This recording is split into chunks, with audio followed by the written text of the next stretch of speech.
Электрон тамхи гэж юу вэ? Бид яагаад үүний тухай ярилцах хэрэгтэй вэ?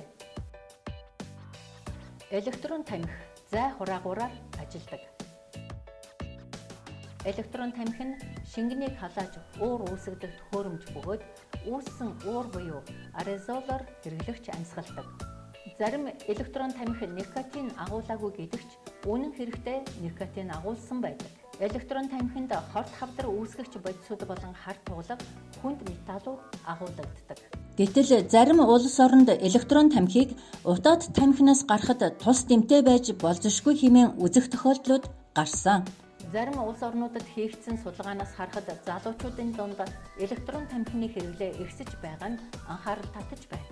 Гэвч үнэн хэрэгтээ зарим улс орнуудад электрон тамхины хэрэглээ насанд хүрэгчдээс илүүтэйгээр хүүхдүүдийн дунд илүү түгээмэл болсон байна. Электрон тамхи нь ялангуяа хүүхэд өсвөр үеийнхний эрүүл мэндэд хортой тул бидний тулгамдсан асуудал болоод байна. Хүчтэй донтуулах нөлөөтэй никотин хэмээх бодисыг сорох нь эрүүл мэндэд урт хугацааны хор нөлөө үзүүлж тархины хөгжлийг саатуулж гэмтэх аюултай. Электрон тамхины хэрэглээ нь зүрх уушгины өвчлөлийг нэмэгдүүлэх эрсдэлтэй. Жирэмсэн их электрон тамхи татах нь ургийг гэмтэх аюултай. Электрон тамхиг ихэвчлэн бусад төрлийн тамхин бүтээгдэхүүнтэй хавсарч хэрэглэж байна. 2 болон түүнээс дээш төрлийн тамхин бүтээгдэхүүн хавсарч хэрэглэх нь хорт бодисоор амьсгалах эрсдлийг улам нэмэгдүүлдэг.